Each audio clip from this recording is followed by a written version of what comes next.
Hey chica, welcome to Temple Talk Podcast. I am Kat Pons, your host and restoration coach at Restoration From Within, where we help busy moms like you renew their minds and spirits, restore their temple so they can flourish in all areas of their lives. Are you looking for a faith-based podcast that is unapologetically real and raw? Then look no further than Temple Talk Podcast. You see, this show is all about giving busy moms the tools they need to flourish in all areas and seasons of their lives. So whether you're looking for advice on motherhood, kingdom path to holistic health, counterculture kingdom living, current events, or just keeping it real, Temple Talk Podcast has got you covered. So why not give it a listen today? Tune in for our live show today.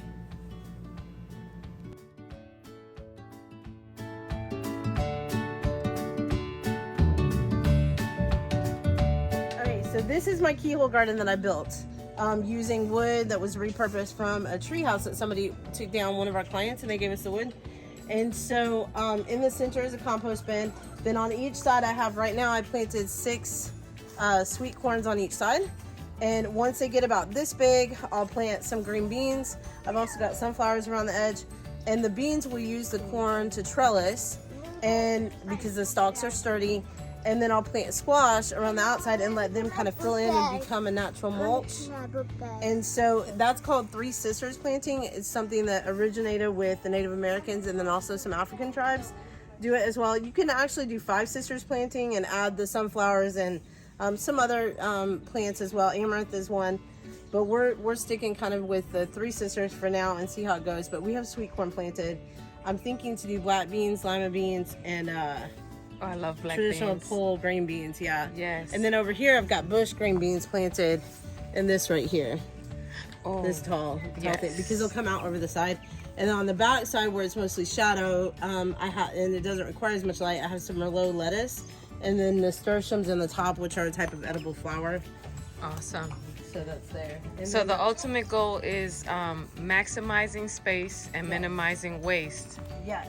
All And right. So that's why we have like 3 different ways of composting. And then Okay. right here you can see I actually already have asparagus that has sprouted. This whole section here is asparagus. And then I've got blueberries. 1, 2, 3, 4 blackberry plants, 2 raspberry plants, and I have a tea plant back there for making tea. Wow. And then this is stinging nettle. I have to wear gloves, and I have to make sure it's gloves that have like plastic protection because they sting when you touch them. But they're so power packed with nutrition. Yes. And they're such a good medicinal plant. Yes, they're that I super have nutritious. them here. Yeah. So many They make- vitamins and They're great in soups yes. and everything else. And then here, so I have this spinach has been growing all winter long. A lot of people think that in winter you can't have a garden, but I actually have spinach.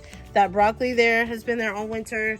I have more broccoli here that I harvested before I planted the corn. In this area, right? Yeah. And then I've got Brussels sprouts that are growing right now. Wow. Celery. Those are all lemon balms that I separated. Oh, that's really good too. Also, that's a medicinal plant as well. Yeah. And I dehydrate it sometimes or freeze it in oil. And then these are tomato plants that I planted from seed that just got big enough for me to bring out, but I'm not ready to put them in position yet because it's going to get cold again. And I'm going to have to take them back in the greenhouse probably. Okay, so one question, sis.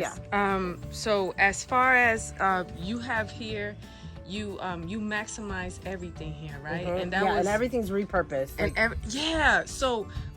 So what led you to homestead? Like what was the shift for you, and how did we get to the the manifestation of the vision that you received? Well, I mean, it's been a long time coming because a lot of the things that I'm doing now, I was doing 10, 12 years ago when I was a stay-at-home mom. I homeschooled, and then I got real busy with ministry and with life, and there's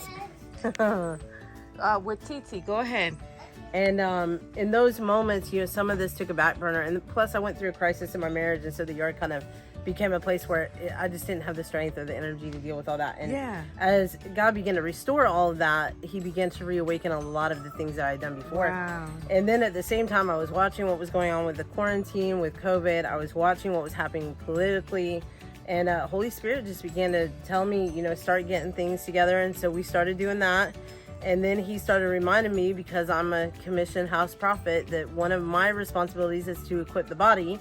And a lot of times, we think that's giving prophetic words and things like that. But Joseph equipped a nation physically in preparation for a season of famine. And so I feel like God has been really stirring me, because I have the skill, I have the ability, I have the experience to help other people get started and prepare to help their families with what I believe is coming. And I'm not a big prep for the end of the world. Yeah, it's not an end of the world message. It's just we got to prepare. Yeah, it's like using wisdom. And then I also think that God is restoring some things, because as I've been learning more and more about our agricultural industry, about our food industry, and we've seen a lot of that with the shipping delays and store shelves that are not stocked, and it's not sustainable. Absolutely. We need to have a sustainable system in place. And I think a lot of that goes back to families being prepared and knowing how to grow food. And I see a lot of the youth that are so disconnected with where their food comes from. Absolutely. And it breaks my heart. Some of my students, they tease me and they're like, man, Dayna always has weird food. Miss Dayna's always got weird food. And the fact is, it's weird to them because it's real food. I come in with things that I cooked or made or my mom cooked. And because they don't know where food comes from. They're so used to packaged stuff. And packaged stuff isn't always going to be available, and I think that we as a nation have taken that for granted. Yes. And I want to see families that are able to eat healthy. And I was watching a documentary this week on a guy that chose to live only on fast food for a while, and he ended up so sick, and with so many health issues. And it's like, well, duh, but, yeah, exactly. But for whatever reason, we think it's okay. And so I feel like I'm at a girls, place, how y'all doing? To help see people change, and to know that it doesn't require. I think a lot of times people think too, if you're going to homestead or have sufficiency, that you have to move out to the country and you have to have all this land. And we live on 1/10 of an acre, and a big part of it is taken up by the house and the barn. It's like, so we are using every bit of space we can. We're going to be growing up as much as we are, out, and we do a lot of container gardening so that we can get around and get through. And we try to plant, even the flowers, we try to plant things that are edible or medicinal. Absolutely. And nourishing. I noticed that, yes, with the tea, the nettle tea. Yes, and then I've got, lemon balm. In the greenhouse right now, I've got helichrysum, I've got more nasturtiums, hollyhock, bee balm, because we also have a beehive that we put in right there. But we haven't gotten the bees yet because it's still a little cold, but next month we'll be getting our bees. And we've already, ordered the nucleus for that. And so all of these things are things that we're doing to help maximize what we have. The other reason for doing it too is because we want a life.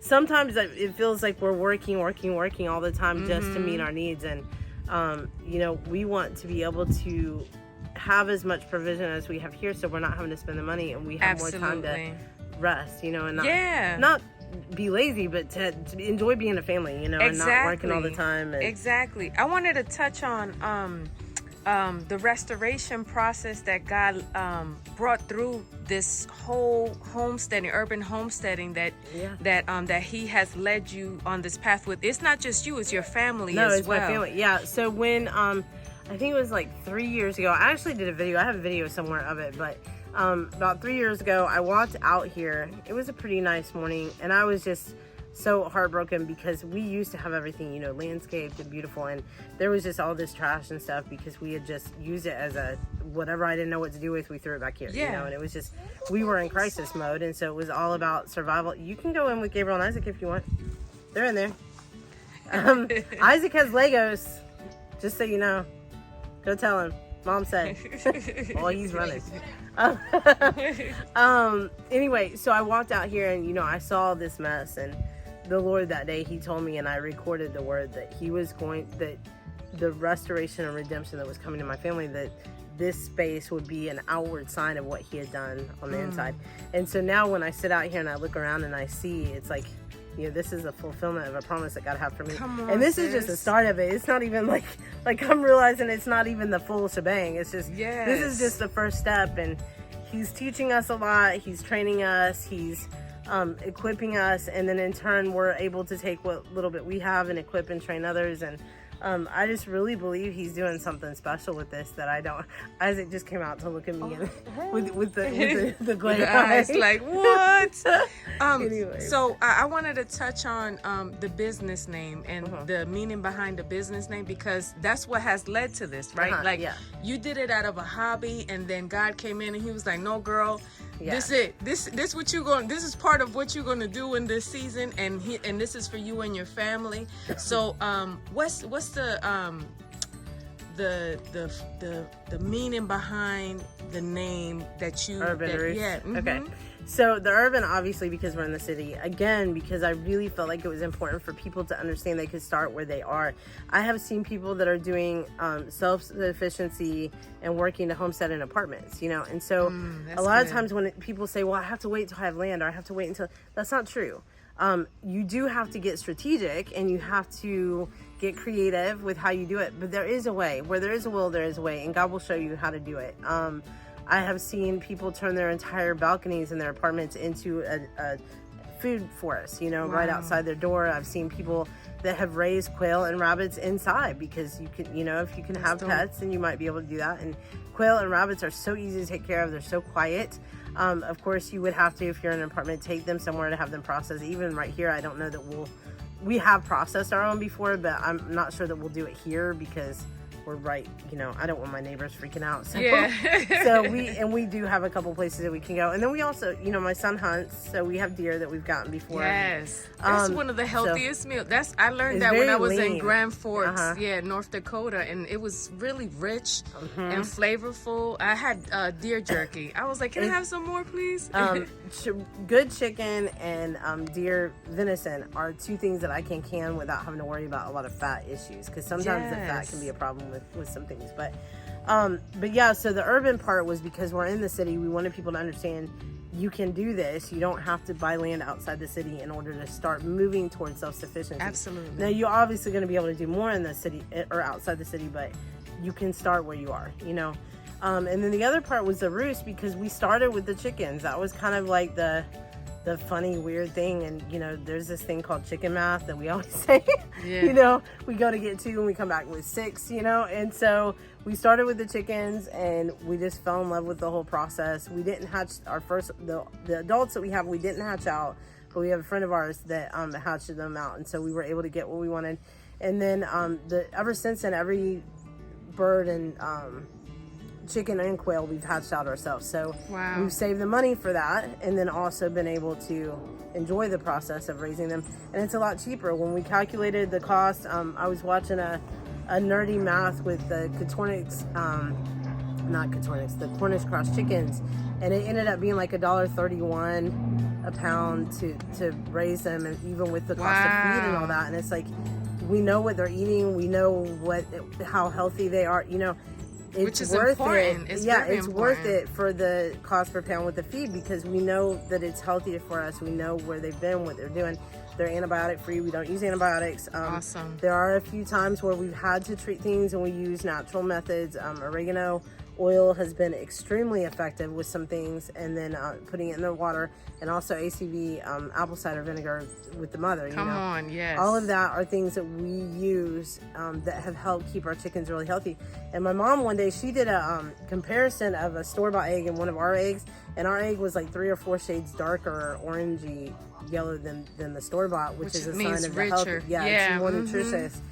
And so, they free range all day, but we give them lots of greens. And when I go through and like all these weeds and stuff, we pull them up and we'll toss them over here for them to get. And, so this is also, you said that this is also recyclable in a sense. So all the straw and the bedding from the coops and all that stuff, we have a compost pile that we toss it in and we turn it. And then when it's ready, we fill the bed. So you can see, like right here, before I planted this time, I mixed in a fresh batch of that mixture with the dirt. And you also have the compost pile in the center that breaks down a lot slower, but over time it fills. That's dope. So we could, I guess we can walk if you want to.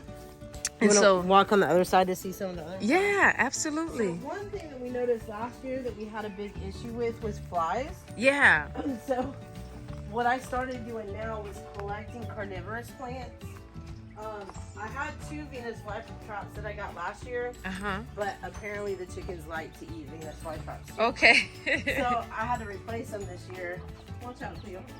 And so I have 3 Venus flytraps now and 2 pitcher plants. Okay. That, yeah, I'm gonna close this back because they like to come back. Oh in. yeah, I remember. They've been veggie bandits. So this is your pond as well that you are actually. And that's a lily that's in there. It's dormant right now, but it'll fill in and make green lily pads and flowers. We have a little pond. This is in process right here. This is going to be my aquaponics raised bed. Okay. That's going to connect. So we're going to have a pump that comes through. It'll flood it and then flush out. But the mechanics behind that is going to take a little bit of time to figure out. Okay, we just filled it to see if it would hold right there because it's meant to be in ground. And it seems to be doing okay. So this is probably what we're going to use for that. That's dope. So again, everything maximize waste, minimize maximize space, minimize waste. Yes. These are all fruit trees. That's a lemon tree. All of them are just now starting to come back awake. So we got orange, 2 lemons, and then another orange.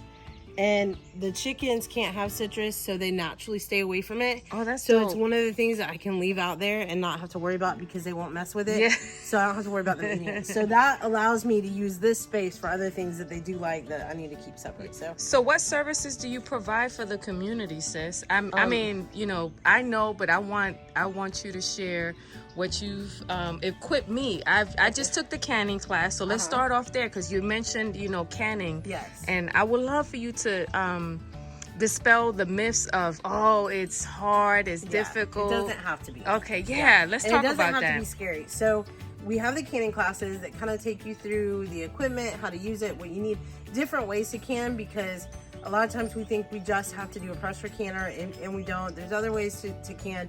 And there's other methods of food preservation too. So we have an intro to food preservation class that we teach that covers not only canning but also preserving through dehydration, fermenting, freezing, and what's the last one? Let me think. Oh, pickling. And then also with there's also smoking and salting, which we haven't covered any classes with because we really don't have space here to set up a smoker or salter.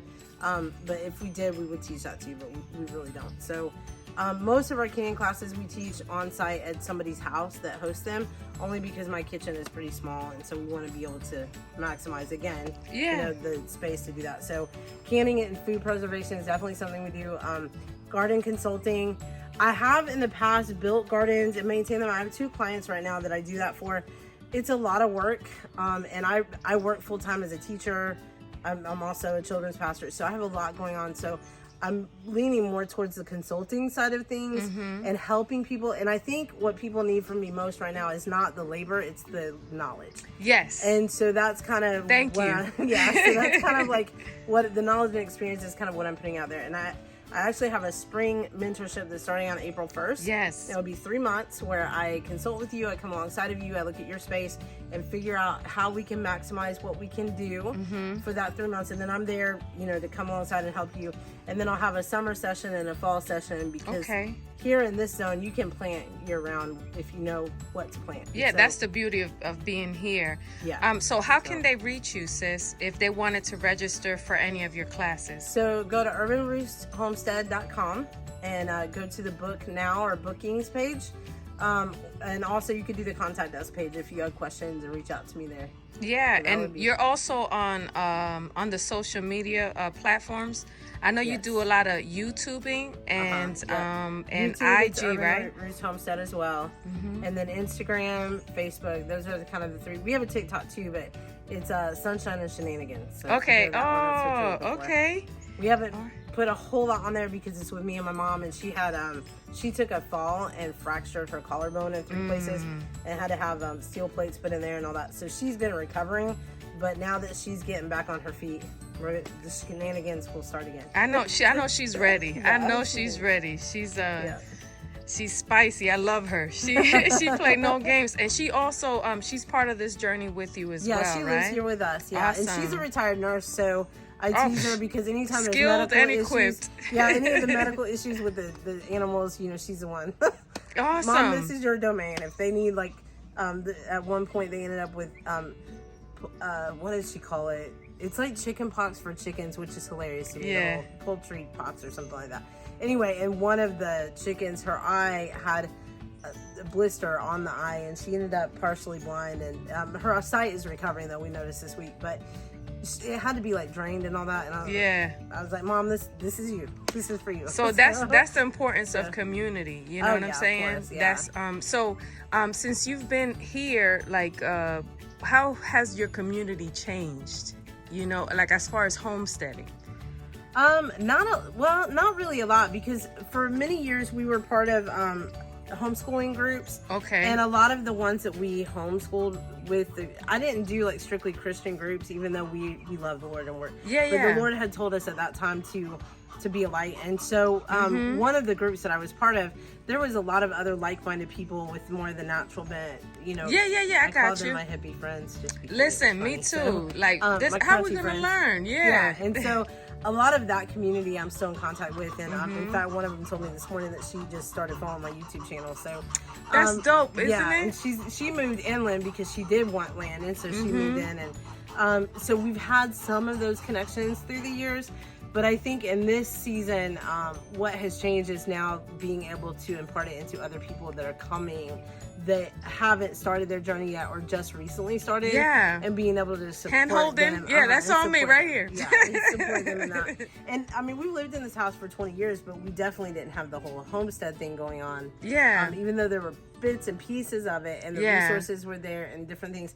But it's like now it's all come together. Years and years of preparation has come together. This is encouraging to me, sis, because like I'm at the bits and pieces, and I've always wanted it. Yeah. Like I literally made a declaration of being a homesteader without not knowing what was. Yeah. And so, and what I love about what you're doing, that you said that you wasn't, you know, like you wasn't, you didn't place yourself in a box. You reached out to other places, and in that opportunity you gleaned from those who you connected with, and you was a light to others, you know. Exactly. And so that I know we're talking about homesteading, but that really speaks to like community. Community. We need people. Yeah, we need people, you know, and people are not gonna look like us, talk like us, you know, or but they even have think something like to us. bring to the table, and we have something to bring, and when we work together, there's something great that happens. Yeah. One thing I do feel led to share, by the way, this tool here, the reason this is here is because the chicken's claws get caught in it, and so they stay away from it. So like I have some of my plants covered with it to keep them out of it. Yeah. But I put it here because they can jump up here and climb over, and so this is deterring them. Again, when you're talking strategy and being wise with what you got, but I do feel led to share this with you that I think since COVID and even like right before that, because God's been speaking to people to get ready, right? Yes. But there's been almost this like romanticized view of homesteading, and that everything's just going to be glorious and it's going to be beautiful. Let me tell you all something. Sis. Is a lot of work, okay?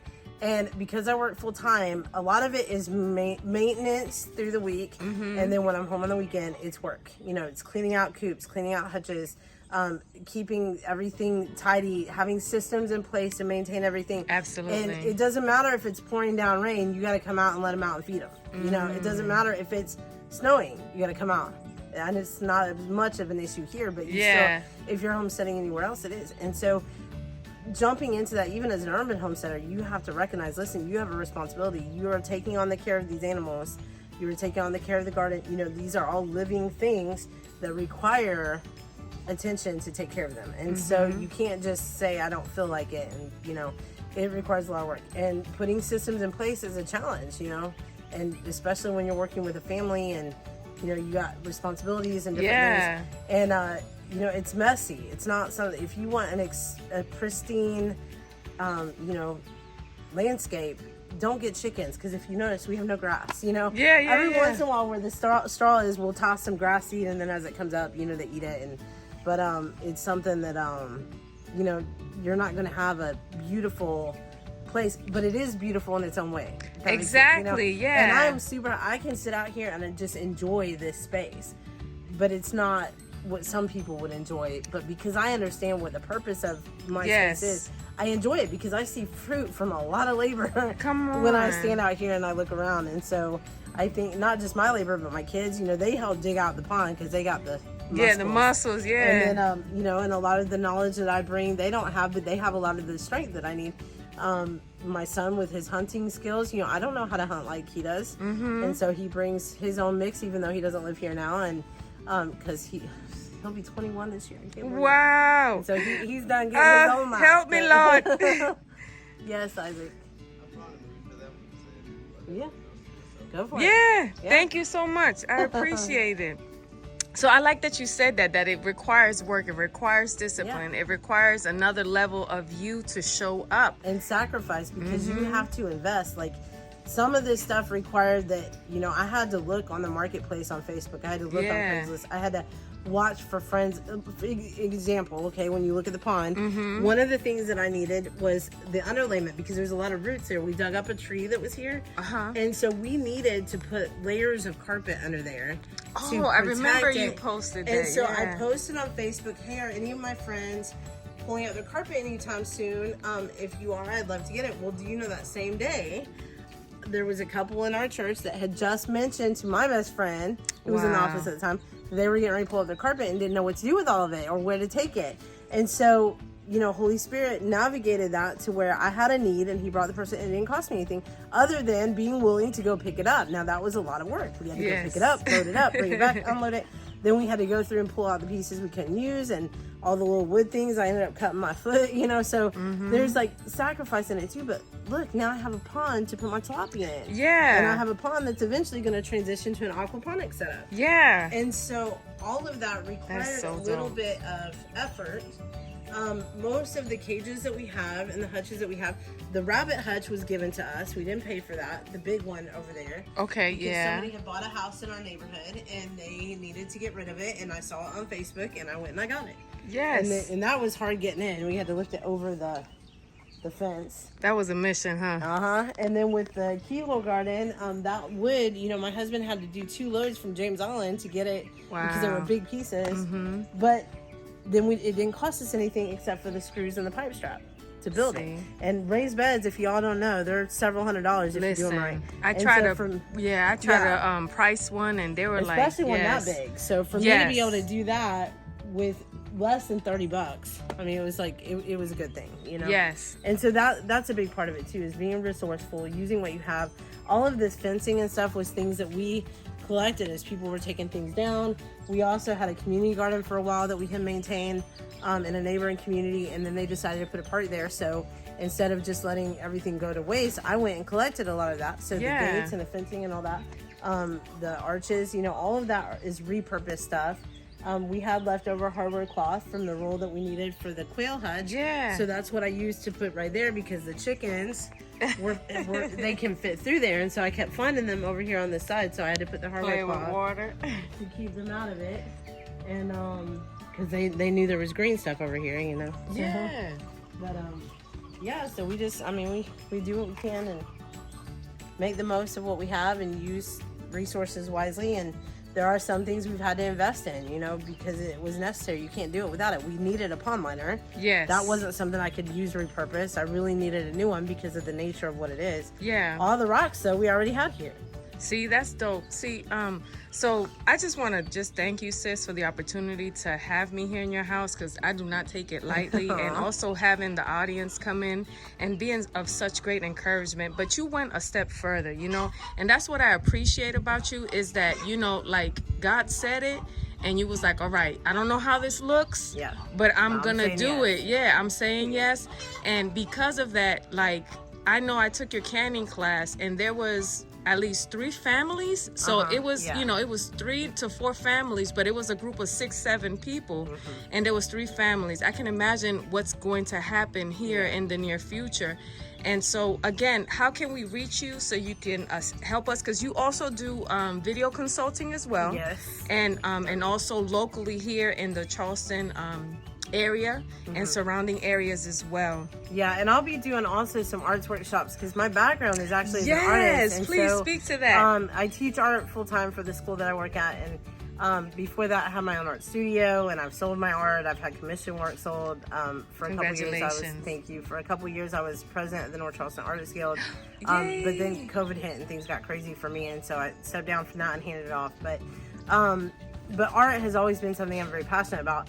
And so now what I'm trying to do is find ways to incorporate that into what I'm doing now. So like the soap making is one thing that I think is an artistic type thing. Yes. And then also I've been collecting chicken feathers everywhere I walk. When I see them out here like whole, I've been collecting them to be able to do some artistic workshops with using things like that.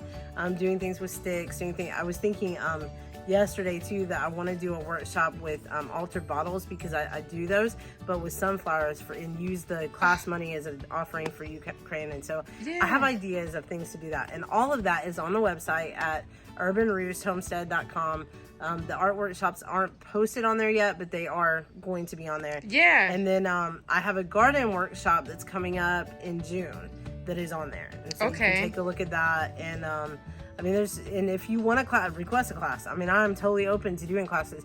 I just, you let me know what you guys want, and I'm willing to work with y'all. There's a whole wealth of knowledge that just I know, is like and I'm hovering so in my head, grateful and I'm like for you. ready to impart. I feel like I've been receiving for years, and now it's time for me to start pouring it out and giving it back. And so whatever you guys want to know, just if I don't know it, I'll tell you I don't know it. But if I know it, I'll help you. So that's kind of how I approach things. Well, thank you so much. And thank you for joining us here at Temple Talk Live. This has been very encouraging for us, and we love you to life, and we appreciate you. Well, thank you. Thank you for coming.